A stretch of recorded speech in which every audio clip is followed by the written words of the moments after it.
네, 오늘 아침에는 사사기 10장 1절에서 9절 본문으로 말씀 나눕니다.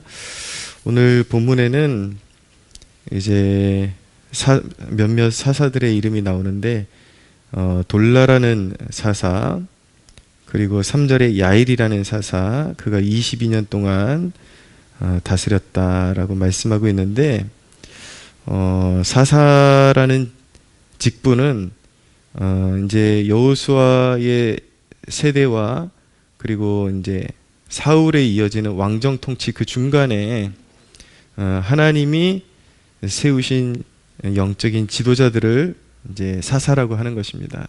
그러니까 사사라는 그 의미는 재판관이라는 뜻을 가지고 있어요. 그래서 하나님께서 과도기적인 그런 시기 가운데 이제 이스라엘을 재판하고 다스리고 영적으로 이제 부패하지 않도록 그렇게 일으켜 주신 지도자를 사사다라고 그렇게 이야기하는 것이죠. 사실은 이제 사무엘, 우리가 잘 알고 있는 사무엘이 마지막 사사가 되는 격입니다. 근데 특징을 보면 사사들에 의해서 하나님께서 이제 그 어떤 시대에 사사들을 세우셨는데 그 사사들에 의해서 영적인 부흥이 일어난 것이 아니라 간신히 심한 죄악으로 빠지는 브레이크 역할 정도만 할 수 있었다라는 것을 알게 됩니다. 이제 이스라엘은 사사가 부재할 때에, 그러니까 사사가 빈자리 공백이 생길 때 여지없이 죄악에 빠져들었다라는 사실을 알게 됩니다.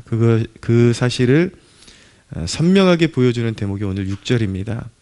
이스라엘 자손이 다시 여호와의 목전에 악을 행하여, 온갖 신들의 이름들이 다 나오죠. 지역 그 신들, 뭐 아람 신, 암몬 자손의 신, 블레스 사람의 신, 닥치는 대로 그냥 그 신들을 섬겼던 것입니다. 그래서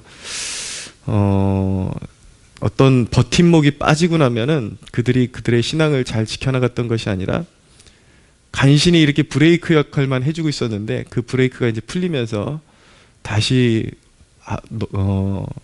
완악한 그 죄악으로 빠져들어가는 모습을 보이고 있는 것입니다. 자, 그 부분에 대해서 좀 더 얘기하기 전에 그 중간에 야일이라는 사람에 대한 그런 기사에서 우리 세대가 한번 고민해봐야 할 문제가 거기에 있기 때문에 우리가 잠시 나누고 지나가기를 바랍니다. 3절 보십시오. 그 후에 길르앗 사람 야일이 일어나서 22년 동안 이스라엘의 사사가 되니라. 그에게 아들 30명이 있어 어린 낙이 30을 탔고 성읍 30을 가졌는데 그 성읍들은 길르앗 땅에 있고 오늘까지 하봇 야일이라 부르더라. 자, 4절을 우리가 좀 고민해 볼 필요가 있습니다. 그러니까 영적으로 타락한 이스라엘을 바로 세우라는 사명을 가진 사사인데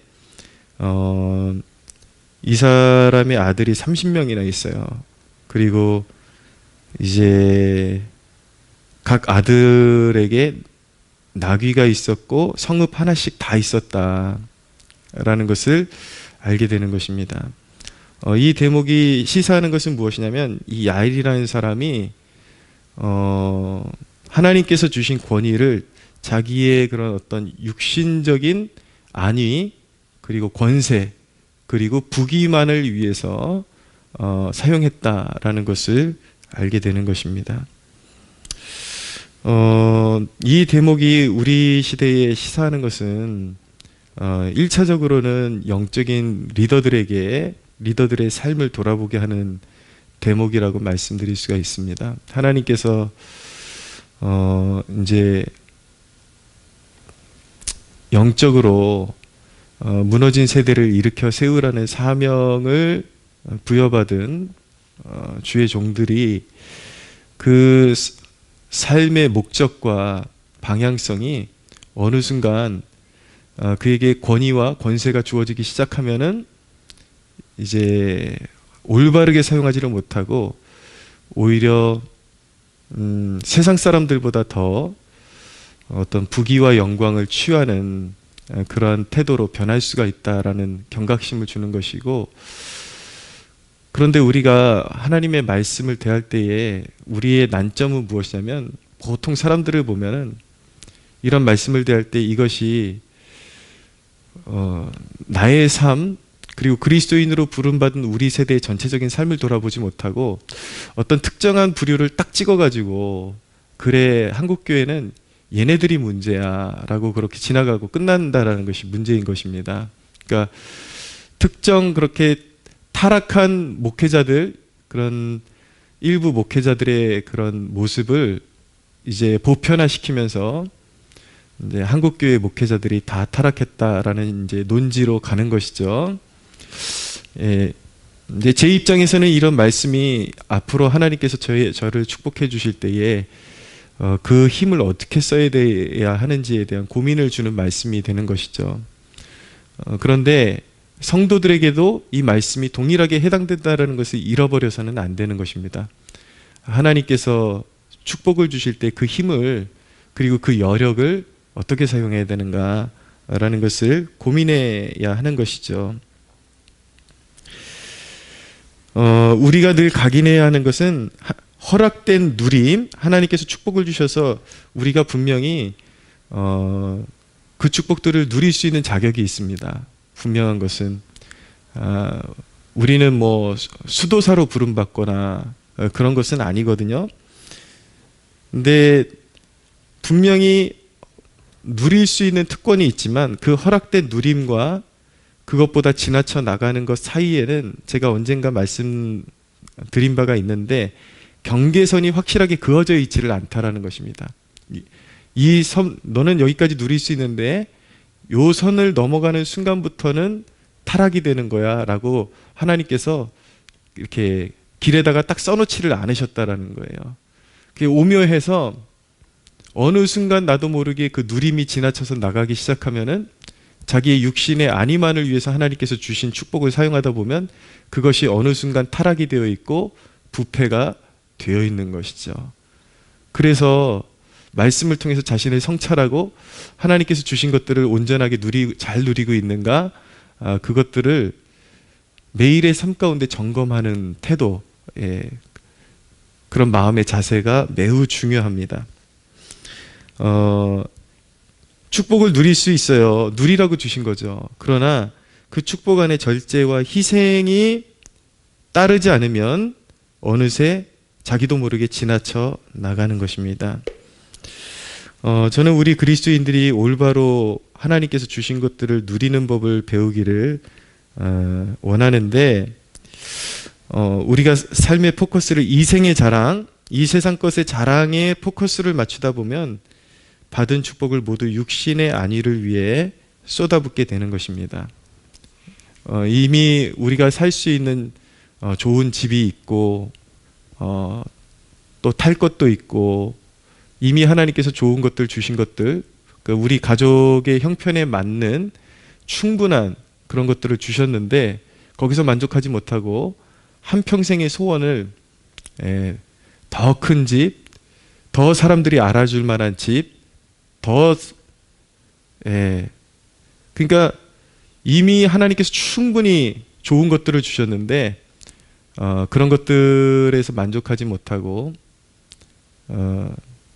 마치 내 자녀들의 삶을 내가 대신 살아줄 것처럼 한평생 하나님 나라를 위해서 힘쓰고 기여하지 못하고 내 자식들도 적어도 집 한 채씩 내가 다 해줘야 돼 라는 그 무거운 짐을 어깨에다 메고서 하나님 나라는 온데간데 없고 오로지 이 세상에서 그 육신의 안위만을 위해 더 좋은 것, 더 큰 것을만 인생의 목적을 삼고 하나님 앞에 하나님께서 내게 주신 것들을 더 가치 있고 더 쓸만한 그러한 일들을 위해서 사용하지 못하고 오로지 내 육신의 안위, 내 자식들, 이런 것들 채움을 받기 위해서 달려가는 그 모습이 바로 야일의 삶의 모습과 같은 것이다라는 것을 알게 되는 것입니다. 하나님께서 이미 주신 것들, 넉넉하게 주신 것들에 감사하고 만족하는 법도 배울 수가 있어야 합니다. 그래서 우리에게 허락된 여력이 있다면 그것으로 더 이상 더 사람들이 알아줄 만한 그것을 위해서 달려가지 말고 적당한 선에서 멈추고 교회를 세우고, 또 요즘 같은 때 기독교 학교를 세우는 것이 얼마나 의미가 있습니까?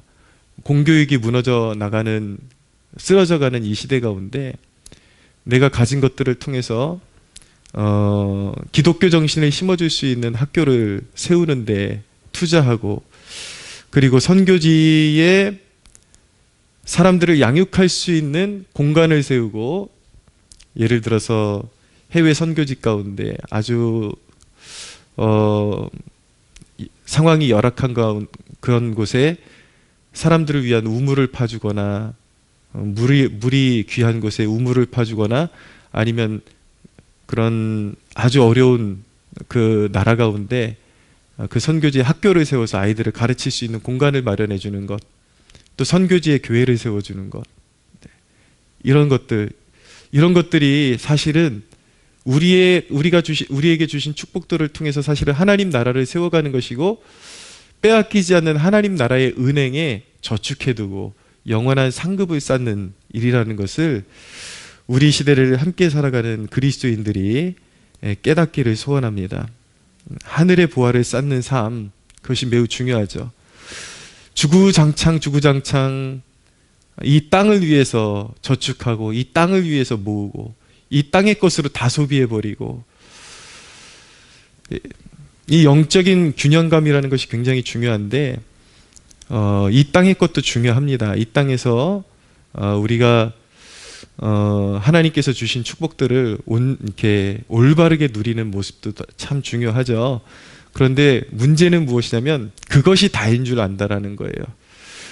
그리고 또 한 가지 문제는, 내가 만족할 때까지는 내가 하나님 나라를 위해서 기여할 수 없다라고 생각하고, 요즘 나는 여전히 형편이 녹록하지 않으니까, 이런 말씀이 나에게는 너무나도 먼 시대 얘기고 앞으로 먼 훗날 얘기고, 더 큰 축복을 받으면 그렇게 하나님 나라에 힘쓰겠다. 사실은 그런 마음의 자세 때문에 하나님의 축복을 못 받는 것입니다. 이런 하나님 나라에 기여하는 태도는 내가 아주 어려운 시절부터 시작을 하는 것입니다. 하나님께서 축복을 주실 때 그 아주 일부만 내가 먼저 사용하는 법을 배우고, 그리고 하나님을 위해서 가장 먼저 우선순위를 두고 떼어놓고 사용하고 흘려보내고, 이런 태도를 가진 사람은 하나님께서 축복을 안 주실래 안 주실 수가 없어요. 그래서 점점 하나님께서 이렇게 더 많은 축복을 주실 때에 더 크게 기여할 수 있는 법을 배우는 것, 그런 훈련을 하는 것, 그런 것은 우리에게 주신 작은 축복을 관리하는 훈련에서부터 시작되는 것입니다. 여러분들의 마음에, 여러분들의 귀가 오늘 아침에 열렸으면 좋겠고, 여러분들이 살고 있는 그 삶의 현장 속에서 지금 이 시점부터 하나님 나라를 위해서 하늘의 보화를 쌓는 그런 복된 그런 삶의 자세를 소유하는 복된 성도들 되시기를 축복합니다. 자, 근데 우리가 오늘 이 말씀을 통해서 조금 더 살펴봐야 되는 것은, 이런 사사들이 부재로 들어가면, 잠깐 공백기가 생기면 이스라엘은 한없이 타락했다라는 것입니다. 이스라엘의 신앙은 발전이 없는 어린아이와 같았습니다. 그러니까 버팀목, 그 사사들이 빠져버리면 뒤처질세라 악으로 빠져들어가는 그런 모습을 가지고 있었다라는 것이죠. 그 결과는 무엇입니까? 8절에 보니까, 그 해에 그들이 요단강 저쪽 길르앗에 있는 아모리 족속의 땅에 있는 모든 이스라엘 자손을 쳤으며 18해 동안 억압하였더라. 대적들이 일어나서 18년 동안 이스라엘을 억압했다라고 말씀하고 있는 것입니다. 자, 사사들이 빠져버리면 아주 발빠르게 우상숭배에 빠져버렸는데, 다시 옛날에 그 타락한 모습으로 돌아갔는데, 그 결과는 무엇인가? 무려 18년 동안 자유를 빼앗기고 외세로부터 억압을 받는 그런 신세로 전락하게 되었다라는 것입니다. 그리고 그렇게 괴롭힘을 받고 고통의 끝자락에 가면 또 주님을 찾아요, 하나님을. 그래서 또 하나님께서 사사를 보내주십니다. 참 미련하고 아둔한 신앙이라고 말씀드릴 수가 있는 것이죠. 여러분, 버팀목이 되어주는 사람, 그러니까 잔소리해주는 옆에서, 야, 그렇게 하면 안 돼. 야,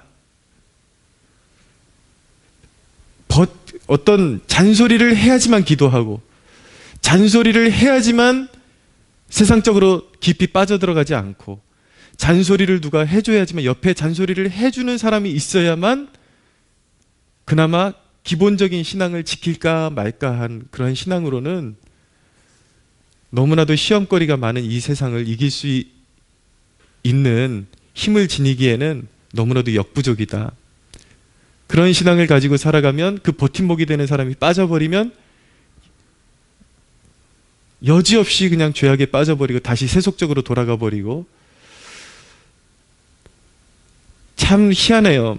분명히 그렇게 하면 고통이 수반된다라는 것을 알면서도 사람이 그 고통이 깊어질 때까지 자신을 죄악에 방치하고 또 옛날 모습으로 돌아가요. 이것이 얼마나 인생의 낭비고 자기 스스로에게 고통을 남겨주는 일입니까? 여러분, 이제 누군가 잔소리 해줘야만 기본적인 신앙이 유지되는 그 어린아이와 같은 그 단계를 벗어나십시오.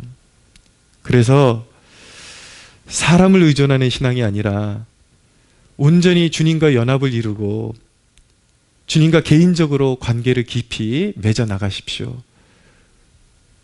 우리 주님 되신 예수님과 더할 나위 없이 친한 친분의 관계로 들어가십시오. 매일의 삶 가운데 말씀을 깊이 묵상하고 실천하십시오. 여러분들의 삶 가운데 누군가 버팀목이 있을 때 은혜의 해가 떠올랐다가 그 버팀목이 빠져버리면 늘 은혜의 해가 져버리는 어둠으로 떨어지는 그런 인생이 아니라, 여러분들의 인생 가운데 하나님의 은혜의 비추심, 그 은혜의 햇살이 지지 않는 그런 복된 삶을 추구하고 살아가는 그런 축복받는 여러분들 되시기를 예수님의 이름으로 축원합니다.